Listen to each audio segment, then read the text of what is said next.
Bienvenue à Question d'Info. Nicolas Sarkozy, François Fillon, Jean-François Copé, qui dirige vraiment la droite. Les prochaines élections, les élections municipales peuvent-elles modifier la donne? Et puis, l'heure d'une nouvelle génération est-elle venue? Invitée de Question d'Info aujourd'hui, Nathalie Kosciusko-Morizet, la candidate UMP à la mairie de Paris. Et à mes côtés, pour vous interroger, Madame Kosciusko-Morizet, Françoise Fressos du Monde, Sylvie Méligorne de l'AFP, qui éternue, et Marie-Hélène Malouine de France Info.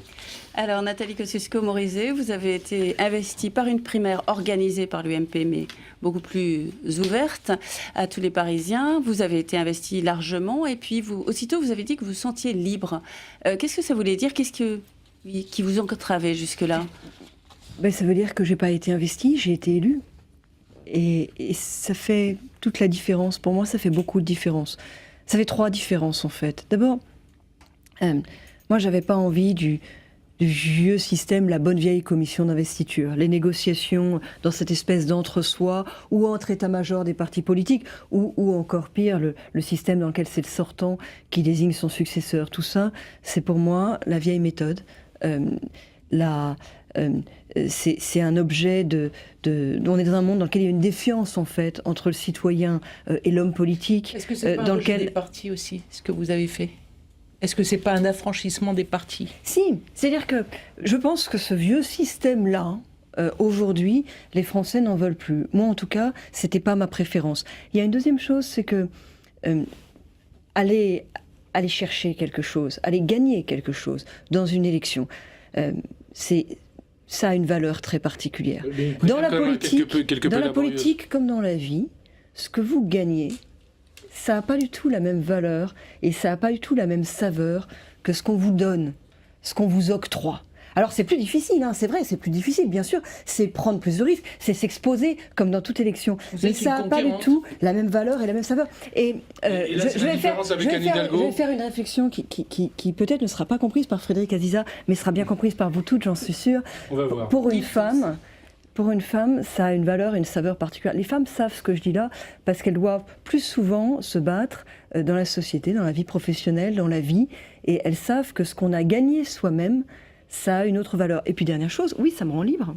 Oui, ça me rend libre parce que si vous voulez, ce sont les Parisiennes et les Parisiens qui m'ont choisi comme candidate dans cette primaire ouverte. Vous comprenez, quand vous êtes choisi par une commission d'investiture ou quand vous êtes choisi par le sortant, on peut vous rattraper par la manche et vous dire quitte à faire roi, quitte à faire reine, quitte à faire là c'est une critique. Moi, non, ce sont les Parisiennes et les Parisiens qui m'ont choisi. Je trouve ça bien. Oui. Je pense que c'est faire preuve de modernité que mon mouvement politique ait accepté le principe d'une primaire ouverte qui n'était pas dans sa culture. Et d'avoir gagné la primaire ouverte, d'avoir été choisi dans des conditions pas forcément faciles par les Parisiennes et les Parisiens, oui, ça me donne de la liberté. Attendez, et ce sont les Parisiens qui me donnent la liberté nécessaire pour les rassembler. Vous avez eu à peu près 12 000 voix, 12 000 voix. Il y a eu 23 000 inscrits et 20 000 électeurs. 20 000 électeurs, à peu près 12 000 voix. Sur l'ensemble des Parisiens, c'est pas grand-chose, c'est pas énorme. La primaire a été laborieuse. Et ce que vous dites, c'est une critique de la manière dont a été investie Anne Hidalgo? Si vous voulez tenter la comparaison sur ce terrain-là, oui, les Parisiens et les Parisiennes qui ont voulu voter ont pu le faire. Au début, on disait ça va être un bid de participation, il y aura 5 000 électeurs. Finalement, il y a eu 23 000 inscrits. Sur 40, 50 000 militants UMP à Paris 40, 50 000 militants UMP à Paris. Ah non, là, vous n'êtes pas du tout à jour, Frédéric Aziza. Il y a aujourd'hui, à jour de cotisation, de l'ordre 4-5 000 militants UMP. 4-5 000 Bien sûr. Parce que c'est pas ce qu'on le nous avait renouvellement donné comme des chiffre, cotisations... C'est pas ce qu'on nous avait donné comme À jour chiffre. de cotisation? Écoutez, renseignez-vous. Mais encore une fois, c'est pas le sujet, c'est une primaire ouverte. Tous ceux qui veulent venir voter et tous ceux qui voulaient le changement, qui voulaient l'alternance à Paris, étaient invités à venir voter, ont pu participer. Vous cherchiez la comparaison avec la candidate du Parti socialiste. Écoutez, on peut trouver que la participation aurait pu être plus importante à la primaire UMP. Encore une fois, elle a été très critiquée au début et finalement, il y a eu une forte participation par rapport à ce qui était attendu. Mais de toute façon, j'ai envie de vous dire, même s'il y avait eu que 3 électeurs, ça en ferait toujours un de plus. Parce que la candidate socialiste, il y a 2 hommes qui l'ont choisie, Bertrand Delanoë, comme successeur. Et puis François Hollande, qui Non, s'est beaucoup enfin, entretenu. il y a eu elle a été choisie par les militants. Ah non, vous pouvez pas dire ça. Elle a Non, réussi non. à faire l'union de la gauche. Non, vous ne pouvez pas dire ça. Il y avait un autre candidat à gauche qui était Jean-Marie Le Guen. Avant d'entrer dans le bureau de François Hollande, il était très très motivé. En sortant de là, il avait eu une révélation et finalement il trouvait que Madame Hidalgo était extraordinaire. On saura probablement un jour le prix de cette révélation. Mais voilà, c'est la réalité. Hollande fait Non, comme encore une fois, Sarkozy, il s'occupe on de peut tout. faire. Sur cette affaire, c'est évident. On peut faire le choix de ça. Et d'ailleurs, par le passé, dans mon parti, il y a eu des commissions d'investiture, il y a eu des successions de ce genre-là, mais moi j'ai fait un autre choix et vraiment c'est quelque chose que je revendique. Et on poursuit. Sylvie Malicorne. Oui, vous parlez de liberté, mais est-ce que c'est pas par manque de liberté que vous êtes abstenu sur le mariage homosexuel, par exemple? Vous savez, c'est plus difficile, étant fortement minoritaire dans sa famille politique, de faire le choix que j'ai fait. L'abstention, bien sûr. C'est pas très Madame courageux, Hidalgo quand même. dit c'est un non-choix. que c'est Il un, dit que c'est c'est un pas manque de courageux. courage. Oui, alors vous savez, moi, je pense que assumer, ça n'est pas manipuler. La gauche, sur ce sujet, a cherché à manipuler. Elle a cherché l'avantage politique sur un sujet de société. Moi, je pense qu'il fallait donner plus de place, plus de légitimité à l'amour homosexuel. Et c'est la raison pour laquelle, je l'avais dit, c'était une position ancienne de ma part, j'avais dit qu'on aurait dû remplir la promesse qui était celle de Nicolas Sarkozy en 2007. L'union civile et un statut pour les enfants, voilà, même protection en fait pour les enfants qui sont nombreux aujourd'hui, qui a été élevé par des familles homosexuelles, par des couples homosexuels, le même niveau de protection pour les autres enfants. Mais donc je pensais qu'il fallait aller dans cette direction-là. Mais j'en veux énormément à François Hollande de cette méthode qui a consisté à cliver, qui a consisté à prendre le risque et aller au bout de ce risque-là, de fracturer la France sur un sujet de société. Il y avait une autre manière de faire. Et j'ai été très critiquée à l'intérieur de ma famille politique pour mon choix. Je ne le regrette pas, parce que je pense qu'on aurait dû remplir cette promesse de Nicolas Sarkozy, et que pour autant la proposition qui était faite par la gauche était insatisfaisante sur quelques points, ce qui est la raison pour laquelle je n'ai pas voté pour.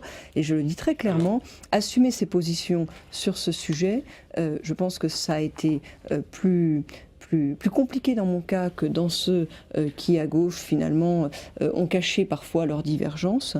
Mais surtout, assumer ces positions, ça n'était pas chercher à manipuler pour leur orientation sexuelle les uns ou les autres. Alors, on poursuit sur un autre sujet, sur le bilan éventuellement de l'équipe sortante, Le fait Marie-Ève. d'assumer son héritage, puisque vous dites qu'Anne Hidalgo est une héritière, elle répond oui, j'ai un héritage qui est le bilan de l'équipe Bertrand Delanoë et je l'assume.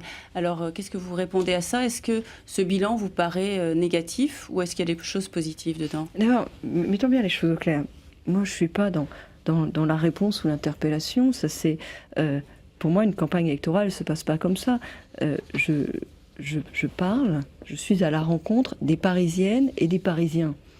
Je trouve que les concurrents, et singulièrement un concurrent socialiste, s'obsèdent énormément sur les autres. Moi, je vois alors à longueur d'articles des propos extrêmement agressifs qui sont tenus à mon égard.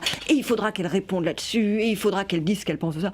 Oh là Mais qu'est-ce qui vous fait penser que vous pouvez gagner à Paris? Je réponds, ceux avec lesquels j'ai des discussions, des échanges, ceux avec lesquels je construis le projet actuellement. Attendez, je réponds à la question de Marie Malouine, laissez-la vivre Mais dans aussi. le bilan, alors, qu'est-ce qui est bien, qu'est-ce qui est pas bien? Ce sont les Parisiennes et les Parisiens. Et ce que je leur dis aujourd'hui, c'est que moi, je ne suis pas là pour détruire. Je suis là pour aller de l'avant. Donc le bilan je est ne bon. proposerai pas aux Parisiennes et aux Parisiens ce que fait François Hollande finalement à la France, qui est de passer une première année à déconstruire, à faire table rase, à dire que tout était moche. Mais je vous dis que ma pratique sera complètement différente. Elle sera complètement différente parce qu'il y a des choses qui sont bien, il y a des choses qui sont moins bien, il y a des choses qu'à mon avis on aurait pu faire autrement. Vous vous présentez, Alors, pourquoi je vais est-ce que être vous plus précise que ça. Pourquoi Je vais être plus précise que ça. Avec un budget, écoutez, soyez sérieux, Frédéric Cazard. Non, attendez, je voudrais finir. Merci, je vais finir la question qui m'a été posée. Avec un budget de 8 milliards d'euros par an, heureusement qu'il y a des bonnes réalisations. On nous dit qu'il y a des nouvelles crèches. Dites, avec 8 milliards d'euros par an, heureusement qu'il y a quelques réalisations. Mais je vais plus loin. Avec 40% d'impôts en plus depuis 2001, avec une augmentation de l'emprunt qui sera une multiplication par 4 en 2014. On est passé de 1 milliard en 2001 à 4 milliards en 2014. D'augmenter les impôts. Heureusement, oui, ça il faut. Heureusement qu'il y a des choses qui ont été faites. Mais la question qui est posée aux Parisiennes et aux Parisiens aujourd'hui, c'est: est-ce que vous trouvez qu'il n'y a aucun problème ? Est-ce que vous trouvez qu'il n'y a aucun problème de sécurité ? Que l'explosion des cambriolages, par exemple, ce n'est pas un souci ? Est-ce que vous trouvez que tout a été fait en matière de déplacement ? Est-ce que vous trouvez qu'en matière de logement, et notamment le logement intermédiaire, ça va ? Que quand on est un jeune couple avec un enfant, on ne sent pas cette pression au départ de Paris du fait de l'inexistence, très faible nombre, du profil de logement possible pour votre situation. Est-ce que vous trouvez qu'en période de crise, 40% d'impôts en plus pour un service qui n'est pas forcément considérablement augmenté, en tout cas pas pour tous, si vous trouvez tout ça, alors vous votez pour l'héritière de la majorité socialiste. L'héritière, alors attendez, je finis. Si vous trouvez qu'on peut mieux faire, si vous trouvez que vous avez des problèmes, alors très concrètement, vous avez augmenté les impôts. L'oreille est ouverte. Vous arrêtez d'augmenter les impôts. Et on va pouvoir parler des solutions. Alors, mais il faut absolument arrêter d'augmenter les impôts. Je rentre dans le détail des impôts. C'est plus que la pause. Je rentre dans le détail des impôts. 40% d'impôts en plus entre 2001 et aujourd'hui. Et ça, c'est une moyenne, parce que vous avez certains impôts qui ont été carrément sextuplés. Par exemple, la taxe sur le balayage. La taxe sur le balayage, vous savez, c'est une taxe qu'on paye dans certaines situations au mètre linéaire. Bon, avant, il y avait plusieurs catégories. La plus faible catégorie, c'était 1,22 € le mètre linéaire, et puis la plus élevée, c'était 7 € et quelques. Alors, la municipalité sortante avait annoncé que pour homogénéiser, on allait avoir ça allait coûter pareil partout. Sauf qu'on a homogénéisé, devinez comment ? Par le haut. Tout le monde a payé 7 € et quelques. C'est 7 € et quelques par an, par mois, c'est quoi ? Par mètre carré. Mais par an ? Oui, mais si vous voulez, ça fait des sommes. Ça fait une augmentation de 600% pour certaines personnes. Donc vous faites des économies, comment vous tenez le budget ? Si vous n'augmentez plus les impôts. Il y a des... Écoutez, d'abord, pardon, mais votre façon de poser la question, si vous n'augmentez plus les impôts, comment vous tenez le budget ? Non, mais on entend que c'est la crise partout, l'État doit être solidaire, Paris doit être solidaire. Moi, j'ai fait la démonstration. Vous voyez, la gauche voudrait que je m'excuse d'avoir une expérience de maire de ville de Grande Couronne. Non seulement, je ne vais pas du tout l'intention de m'en excuser, mais je suis fière de mon bilan. C'est une ville à laquelle la fiscalité avait été augmentée. Longjumeau, les 2 premières années sous mon mandat, la fiscalité a été réduite. On a diminué les impôts et depuis ils sont stabilisés et avec plus de services et des investissements. Je vous donne des exemples très concrets. Ça veut dire que si vous êtes battu à Paris, vous retournez à Longjumeau. Vraiment, vous savez toujours les questions. Je vous donne des exemples très complets, pardon, mais je réponds aux questions sérieuses. Je vous donne des exemples très complets, très concrets. Aujourd'hui, vous avez un taux d'absentéisme dans la ville de Paris qui, dans certains services, est inégalé dans les collectivités. C'est-à-dire que vous avez de l'ordre de 200 millions d'euros par an qui sont perdus pour de l'absentéisme. Et les agents de la ville de Paris déplorent énormément le manque de dialogue social, les difficultés d'organisation dans certains services qui sont absolument considérables. Par exemple, dans le service de la propreté. Alors, c'est paradoxal parce que la municipalité sortante a beaucoup augmenté le nombre de fonctionnaires de la ville de Paris. Ils sont passés de 40 000 à plus de 50 000. 40 000 à plus de 50 000, c'est 25% d'augmentation en un peu plus de 10 ans. Aujourd'hui, vous avez cette forte augmentation et en même temps vous avez manifestement un mal-être et un défaut d'organisation puisqu'il y a 200 millions d'euros par an qui sont perdus du fait de l'absentéisme. Je vous donne un autre exemple très concret. Attendez, je vous donne un autre exemple de réduction de dépenses. La ville de Paris... Réduction des dépenses, ça veut dire qu'on supprime 10 000 fonctionnaires ou pas ? Réduction de dépenses. Je suis en train de vous dire que déjà, il faut arrêter d'avoir 200 millions de pertes du fait d'absentéisme. C'est pas normal d'un côté d'avoir 25% de fonctionnaires en plus, et de l'autre côté d'avoir un tel mal-être qui est 200 millions de pertes du fait de l'absentéisme. Je prends un autre exemple, les rythmes scolaires. La ville de Paris a voulu être le meilleur élève de la politique de François Hollande et de Vincent Peillon, qu'elle a d'ailleurs contribué à élaborer, en étant en fait une des seules grandes villes à passer la réforme des rythmes scolaires, les 4 jours et demi, en septembre prochain. Ça va être... D'abord, plus personne ne comprend le sens de la réforme, parce que ça devait être pour diminuer les journées, le poids des journées. Et c'était un constat que partageait tout le monde, que les journées étaient très chargées. Moi-même, j'ai 2 jeunes enfants. C'est vrai qu'à 16h30, ces enfants, ils sont fatigués.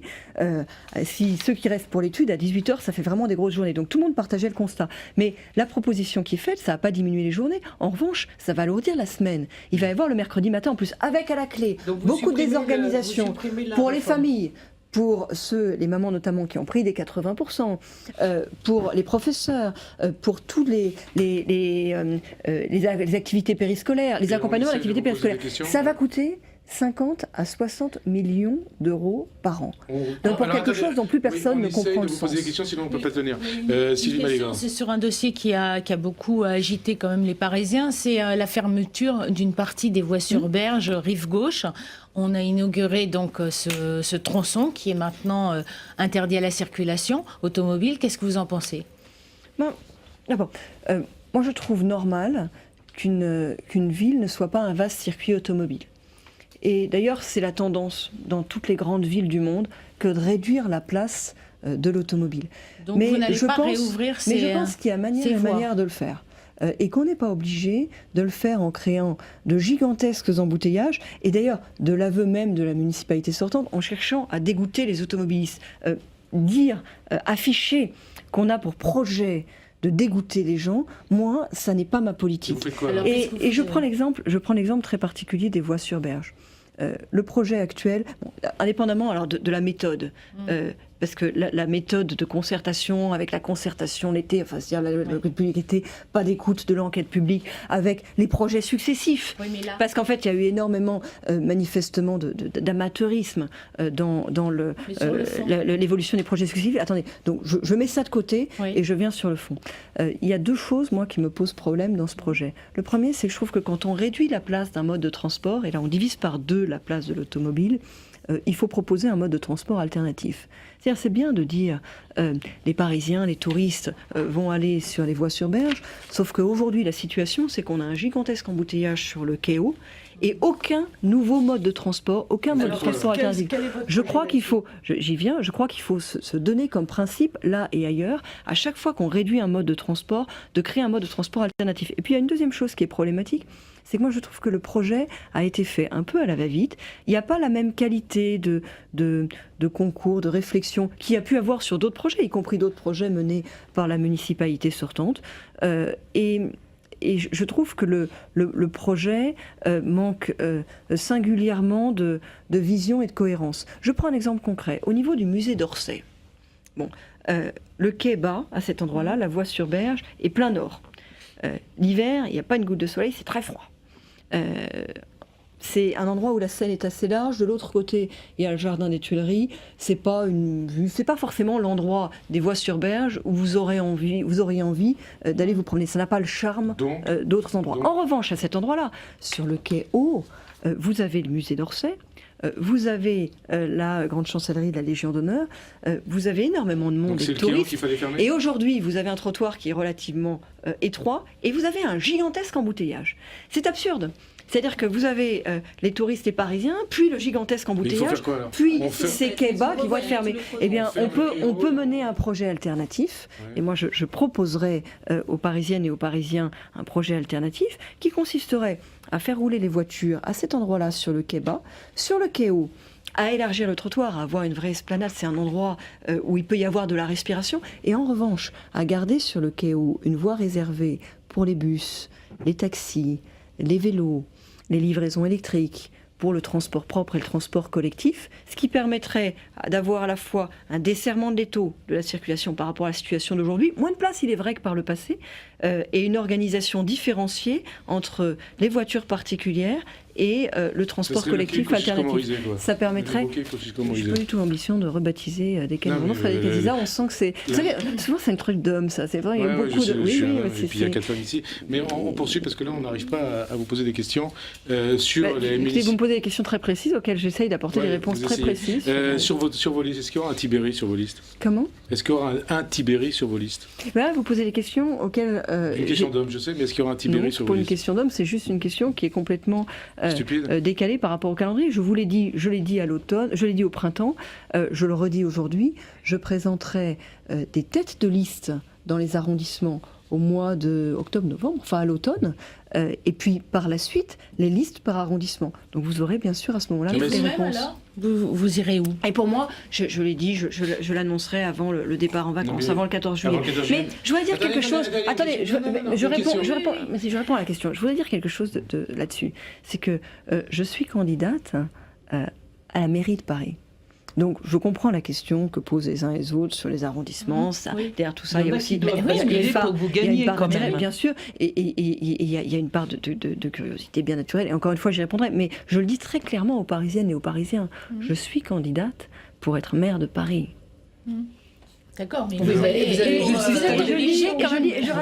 rajoute quelque chose qui a une petite actualité, c'est que je trouve que la gauche est coupable en ce moment de tripatouillage de la loi électorale. Je le dis parce que c'est lié à la question.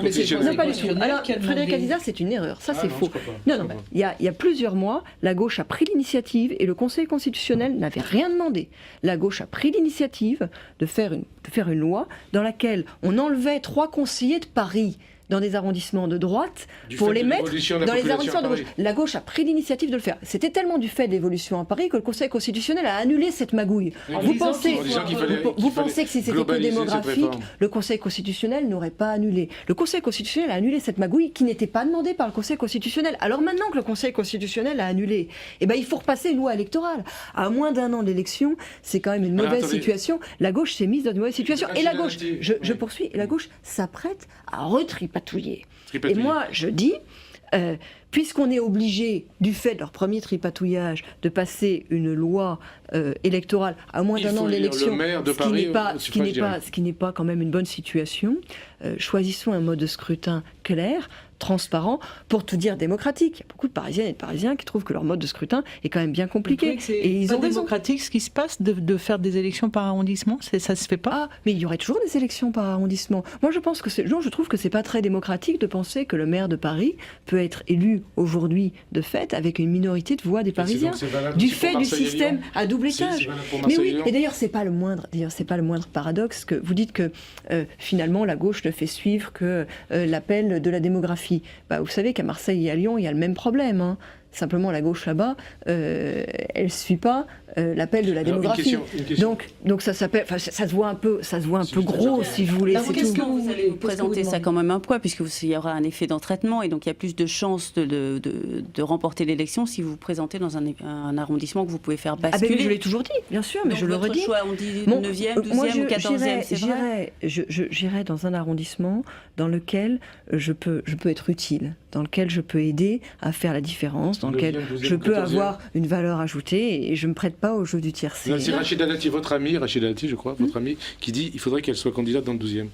J'ai entendu de nombreux avis sur tous les sujets. J'ai dîné encore avec Rachida hier, si vous voulez savoir. Et alors c'est pas une proposition d'homme, une proposition de femme, Rachida Dati, qui vous dit 12e arrondissement. J'écoute les hommes et les femmes, Frédéric Azizard, sauf quand ils sont caricaturaux. Ça, c'est autre chose. Avant le 14 juillet, vous répondrez. Est-ce que vous n'êtes pas en train de perdre un peu de temps? On voit Anne Hidalgo qui fait démocratie participative, qui fait remonter ce que veulent les Parisiens. Est-ce que vous n'êtes pas un peu en retard dans le timing?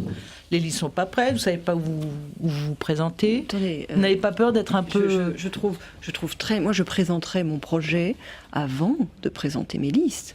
Ce qui est premier, c'est le projet. La gauche s'obsède beaucoup en ce moment sur des questions de personnes. Mais ce qui est le premier, c'est le projet. Et le travail sur le projet, qui est un travail de fond que je mène depuis déjà plusieurs mois, que je mène en ce moment, je veux pas en faire une mise en scène. Je trouve que il y a beaucoup de mise en scène, si vous voulez, du côté de la gauche. On sort un livre tout en disant qu'on continue à concerter. Après, en ce moment, par exemple, moi, je travaille beaucoup avec des panels de Parisiens qui sont ou de Parisiens et d'acteurs de la ville de Paris, d'ailleurs, pas forcément des Parisiens même.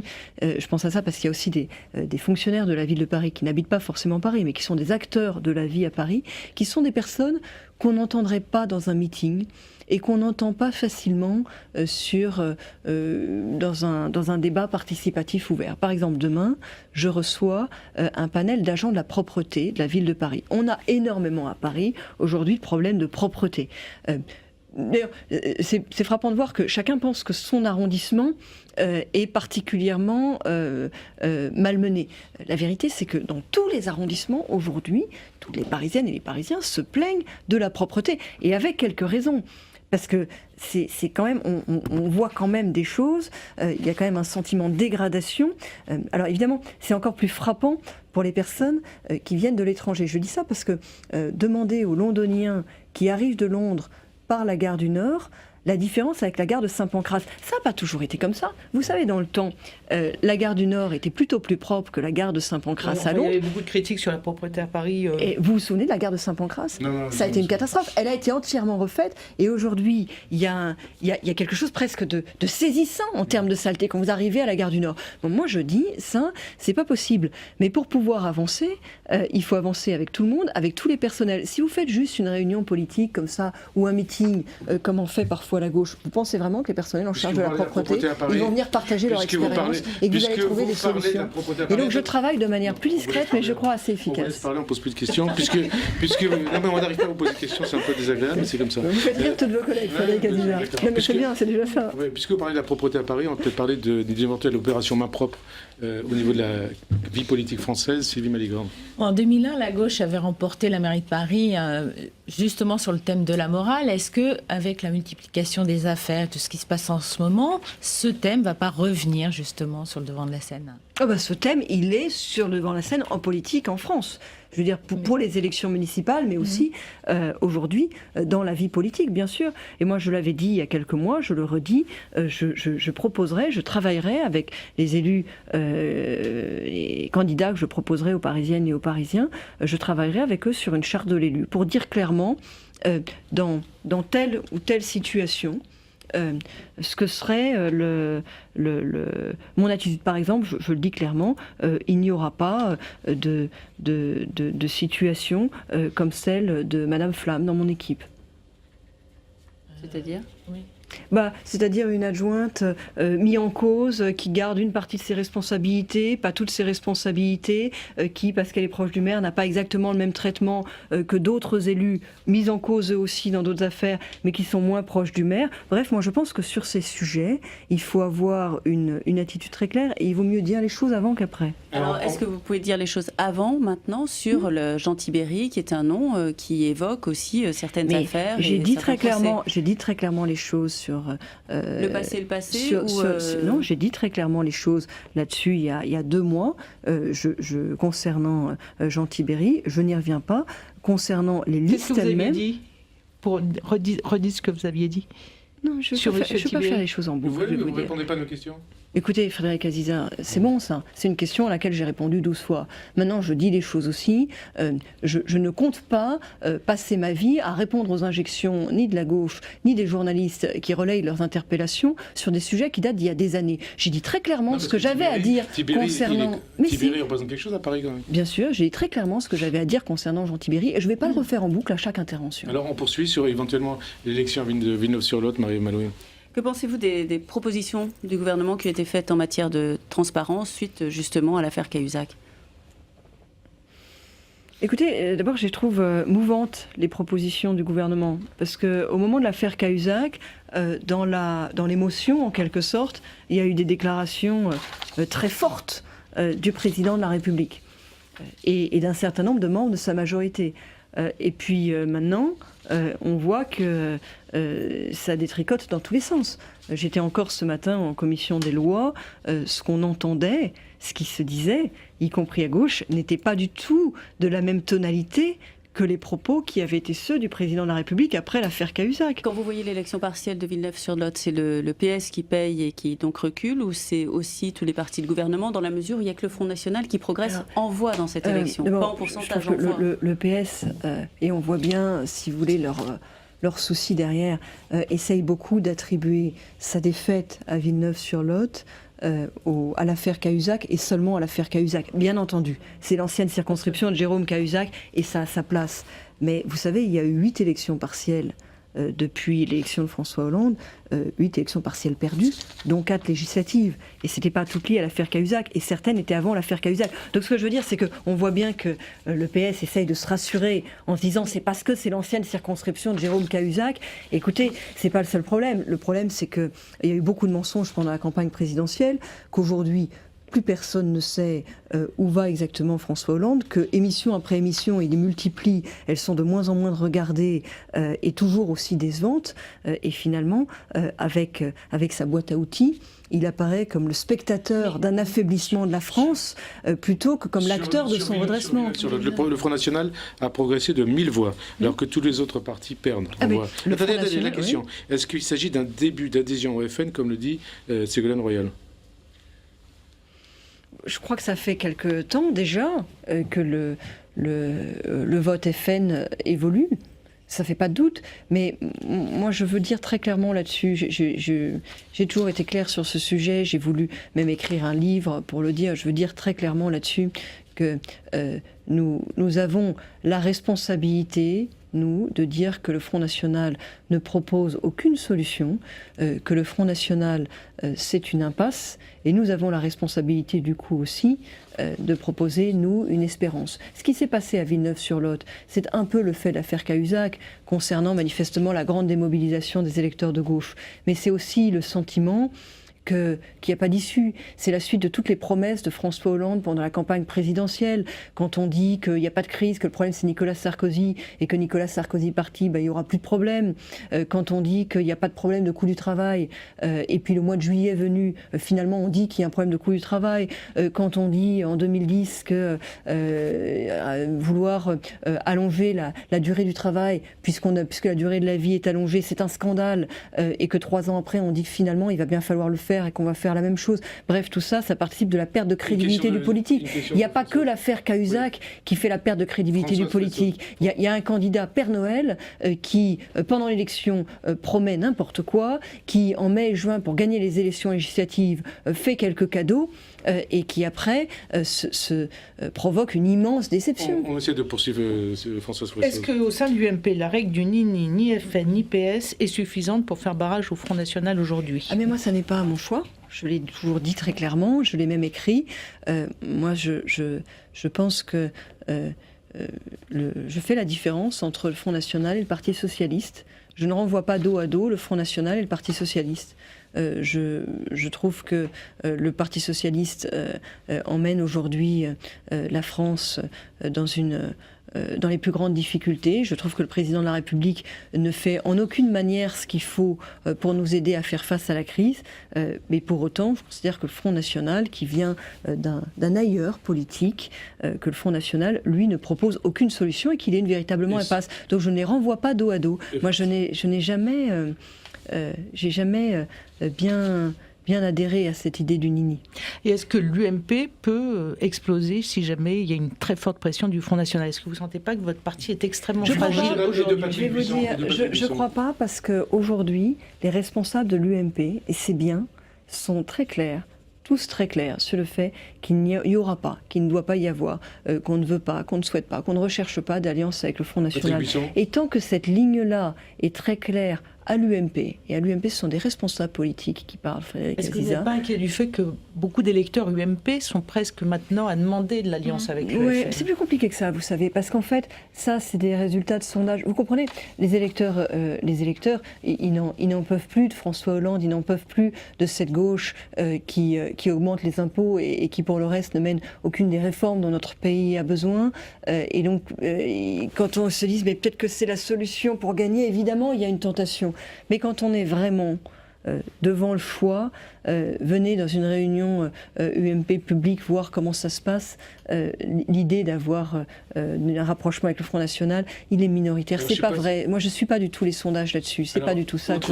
Et de toute façon, je pense qu'on n'est pas là pour faire des propositions en fonction des sondages. Moi, je l'ai dit très clairement sur ce sujet. Mon choix, il est fait. Il a pu me coûter par le passé. J'ai été la seule candidate aux législatives en France à être confrontée à un appel de Marine Le Pen à voter pour le candidat socialiste, à être confronté à des militants socialistes qui diffusaient des tracts pour le candidat, les militants Front National, je veux dire, qui diffusaient des tracts pour le candidat socialiste. Donc j'ai pris des risques au nom de cette position, mais non seulement je ne le regrette pas, je le revendique et je continue. On essaie de poser une question sur quelqu'un qui n'est pas élu au sein de l'UMP, mais qui a un rôle important, influent en ce qui concerne ses relations avec Nicolas Sarkozy et Jean-François Copé. Marie-Ève. Patrick Buisson, est-ce que, d'après vous, il est toujours aussi influent? On l'a vu essayer d'entraver pas mal votre route à Paris. Comment vous expliquez qu'il continue à être aussi influent, si vous dites que les militants ne se reconnaissent pas Écoutez, là-dedans? d'abord, il faut relativiser les choses. Le résultat de la primaire a été à cet égard assez éclairant. Cette échec mouvance pour de l'UMP soutenait un candidat qui a fait 10%. Et donc, on parlait d'influence, il faut relativiser cette question d'influence. Oui, mais c'est pas nouveau. Je ne sais pas. Pourtant, il est proche de C'est Nicolas pas, Sarkozy. c'est pas nouveau, ça c'est vous qui dites ça. Moi, je vais être très clair là-dessus.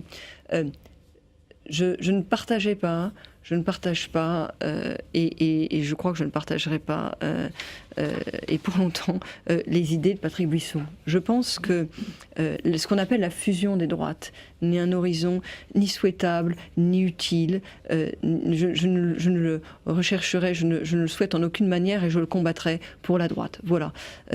Bon, après, qu'il y ait des personnes qui aient des expressions différentes sur le sujet, ils ont bien le droit de le faire. Je veux seulement dire une chose, c'est qu'en démocratie, quand on a beaucoup d'idées sur la politique et qu'on veut vraiment avoir une très très grosse influence sur la politique, il y a un truc formidable, ça s'appelle l'élection. Voilà. Alors, oui. Mais il n'y a pas une clarification à avoir de la part de Nicolas Sarkozy, qui en fait n'a jamais désavoué Patrick Buisson et qui s'en est servi pendant sa campagne. Est-ce que pour la droite, c'est pas quelque chose qui pèse très fort? Moi, ce que j'ai dit publiquement après la campagne, parce que je ne voulais pas, pendant la campagne, j'avais accepté d'être porte-parole, je ne voulais pas interférer, mais ce que j'ai dit publiquement sur ce que je pensais du rôle de Patrick Buisson, je l'avais dit à Nicolas Sarkozy pendant la campagne. Je pense que la force de Nicolas Sarkozy en 2007, c'était de faire synthèse. Et que d'une certaine manière, il faisait toujours synthèse en 2012, mais ça a été beaucoup moins visible. On a forcément sa part de responsabilité dans la caricature qu'on subit. Donc il y a une part de responsabilité dans cette caricature qui a été celle de la campagne de 2012. Et quant aux positions de fond, je le dis, moi je ne partageais pas, je ne partagerai pas celle de Est-ce que vous Patrick avez Buisson. revu Nicolas Sarkozy depuis que vous êtes investi? Depuis l'élection primaire, non. Oui, non? Non, mais je vois Nicolas Sarkozy de temps en temps, donc on aura l'occasion sûrement d'en parler. Alors, dans l'actualité, il y a les affaires, et l'affaire Tapie et l'affaire Guéant. Marie-Ève. L'affaire Tapie, Crédit Lyonnais, un arbitrage qui paraît de plus en plus mis en cause, avec des éléments pour le faire. Est-ce que vous pensez justement que ça aura des conséquences dans l'opinion et sur le rejet des politiques de gouvernement, en général des partis politiques de gouvernement? Écoutez, oui, les affaires ne sont jamais sans conséquences sur l'opinion. Maintenant, et il y en a quelques-unes ces derniers temps. De la même manière que je ne commande pas les affaires des uns, je trouve que tous les commentaires que j'ai vus sur le sujet m'ont pas paru très utiles. Moi, je peux dire une chose qui est parce qu'elle est personnelle et il y a peut-être une valeur ajoutée c'est que connaissant Christine Lagarde et ayant travaillé avec Christine Lagarde, c'est quelqu'un que j'apprécie, c'est quelqu'un que j'ai toujours trouvé droit, c'est quelqu'un que j'ai vu faire en petit comité, dans des cénacles qui n'étaient pas exposés aux télévisions, aux médias, ce qu'elle disait par ailleurs publiquement. Donc c'est quelqu'un, moi, en laquelle j'ai confiance. Voilà ce que je peux dire. Ça veut dire que si c'est pas elle, c'est Nicolas Sarkozy qui était le chef de bande. Écoutez, Frédéric Aziza, là, vous avez à la fois des propos, des termes et des raccourcis, alors qui sont bien dans l'air du temps. On précise les choses. Attendez, On précise, non, on va préciser les choses. Frédéric Stéphane Aziza. Richard a été mis en examen pour escroquerie en bande organisée. D'accord. Il a eu Mais- des réunions. Attendez, il a eu des réunions à l'Élysée. Il a rencontré Nicolas Sarkozy. Donc, si c'est pas Christine Lagarde, le chef de bande, c'est Nicolas Sarkozy. Mais vous voyez, derrière ce raccourci-là, derrière cette façon, il y a quelque chose qui est beaucoup dans l'air du temps, Frédéric Aziza, qui est qu'il y a des gens qui cherchent Nicolas Sarkozy et qui voudraient, alors qu'aujourd'hui la justice fait son travail, qui est finalement dans cette affaire-là, sans qu'on sache exactement très bien pourquoi, comment, pourquoi surtout, un présumé coupable. Et moi je le dis avec la plus grande netteté, de la même manière que je trouve que les politiques ne doivent pas s'en prendre aux juges, je trouve que les juges ne doivent pas partir avec des a priori aussi lourds que ceux qu'on entend ou qu'on voit dans les médias sur les politiques. La justice fait mal son travail en ce moment, vous pensez? Je pense tout simplement qu'un juge doit se garder de tout risque de conflit d'intérêts, de tout soupçon, qu'à cet égard, ce qui s'est fait sur l'affaire du mur des cons au syndicat de la magistrature a beaucoup nui à l'image de la justice. Vous comprenez, quand on a des responsabilités, on doit faire encore plus. On doit faire encore mieux. On doit être encore plus au-dessus de tout soupçon. Ça vaut pour les politiques et ça vaut pour les juges. Juste une question à propos de cet arbitrage dans l'affaire Tapie. Vous parlez de Christine Lagarde, vous la tenez en haute estime. Alors c'est quand même elle qui a pris la décision. Vous pensez qu'elle l'a prise d'elle-même, que c'est dans son fort intérieur, c'était ce qu'il fallait faire? Ou est-ce que vous pensez qu'elle a obéi une instruction? J'ai jamais parlé de cette affaire avec Christine Lagarde. Et ça fait, par ailleurs, elle est partie au FMI, elle est maintenant très souvent aux États-Unis, ça fait longtemps que j'ai pas vu Christine. Donc je ne saurais m'exprimer sur ce sujet. Je suis sûre d'une chose que je peux dire, parce que je la connais, c'est que moi je fais confiance à Christine Lagarde. Voilà, je la connais, je l'ai vue fonctionner, je l'ai vue être. Alors qu'elle peut avoir pris une bonne décision, c'est quelqu'un de solide. Après, donc elle ne se fait pas manipuler. Je ne sais rien de plus que vous du détail de l'affaire. Je sais rien de plus que ce que j'en lis dans les journaux. Je sais, pour connaître Christine Lagarde, ce que je pense d'elle comme personne, et je pense que c'est quelqu'un de bien. Il nous reste assez peu de temps, juste vous avez pas mal parlé de François Hollande, donc parlons-en complètement. Nicolas Sarkozy voulait se passer des corps intermédiaires. Il disait qu'ils empêchaient les réformes. François Hollande, au contraire, privilégie la concertation. Est-ce que vous pensez que c'est une bonne méthode ou est-ce qu'il perd du temps? Écoutez, je pense qu'en matière de réforme, ce qui est important, c'est le fond. Prenons l'exemple concret des retraites. La méthode aussi, c'est important. Oui, la méthode compte, mais la méthode, elle doit venir à l'appui d'un fonds qui a été travaillé. Voilà, la méthode, elle sert à amener une réforme qui a de la substance. Aujourd'hui, sur le problème des retraites, la question, c'est pas de savoir si François Hollande va travailler ou pas avec les syndicats. La question, c'est quelle confiance il peut trouver avec les Français. Parce qu'on a besoin de beaucoup de confiance pour faire une réforme difficile. C'est difficile, la réforme des retraites. C'est pas sympathique, la réforme des retraites, quand même. Voilà, c'est pas quelque chose qu'on a. Donc c'est difficile. Donc il y a besoin de confiance. On veut demander aux Français des efforts. Pour demander aux Français des efforts, il faut qu'ils aient confiance. Bon, la question, c'est comment est-ce qu'il va faire pour construire la confiance, alors que pendant toute la réforme des retraites qu'on avait menée, il avait dit que non, il n'y avait aucun problème et que ce discours qu'on avait tenu à l'époque, qui est une vérité. Attendez, il avait fait une contre-réforme et il avait contesté le report de l'âge légal. On avait dit très précisément, c'était un constat qui semblait partagé au début de la réforme, que comme on allait travailler, on allait vivre plus longtemps, il fallait travailler plus longtemps. C'est quelque chose qui avait été fortement contesté par la gauche. Sur l'âge légal, mais pas sur la durée de cotisation, puisqu'ils avaient fait un contre-plan. Sur l'âge légal, puisqu'on rentre dans le détail, leur position est d'une immense hypocrisie. Pourquoi? Mais parce que on a un système de retraite par répartition. Donc les actifs payent pour les retraités. Aujourd'hui, il y a de moins en moins d'actifs, de plus en plus de retraités. Il y a un problème d'équilibre du système. Il n'y a que 3 façons de résoudre l'équation. Soit on augmente les cotisations. Ça pose un problème majeur de compétitivité pour nos entreprises. On sait qu'elles ont déjà des charges très lourdes. Soit on baisse les pensions. C'est-à-dire, par exemple, qu'on augmente la CSG, hein, c'est pareil, ça revient à la même chose. Soit on augmente la durée du travail. Nous, on avait dit très clairement, et c'est pas un choix très facile à faire, parce qu'encore une fois, rien n'est facile en matière de réforme des retraites. On avait dit très clairement, on augmente la durée du travail. On vit plus longtemps, il va falloir travailler plus longtemps. Ce choix avait été contesté à l'époque par la gauche. Aujourd'hui, la gauche refuse de choisir. Donc elle va nous mettre en fait dos au mur. À mon avis, on va avoir un peu d'étroit. Et surtout sur la question de l'allongement de la durée du travail, elle dit on va allonger la durée de cotisation sans reporter l'âge légal. Mais c'est hyper hypocrite. Ça veut dire que vous aurez le droit de partir à 62 ans, mais vous aurez besoin d'avoir 45 ans de cotisation. On arrive à la fin de l'émission. Écoutez, il y a de plus en plus de Français. Je crois que il faut regarder l'âge moyen de prise du premier travail. Il est très tardif. Il a tendance à reculer en plus avec la multiplication des stages, tous les problèmes qu'il y a derrière. Donc il y a beaucoup d'hypocrisie à dire on augmente la durée de cotisation sans reculer l'âge légal. Et les Français ne s'y laisseront pas prendre. C'est vrai qu'en première approche, ça choque moins. Et puis en fait, quand on regarde, voilà. Et on arrive à la fin de l'émission, c'est la fin de Question d'Info. Merci Nathalie Kosciusko-Morizet d'avoir répondu à notre invitation. Merci à vous de nous être fidèles et à la semaine prochaine. Merci.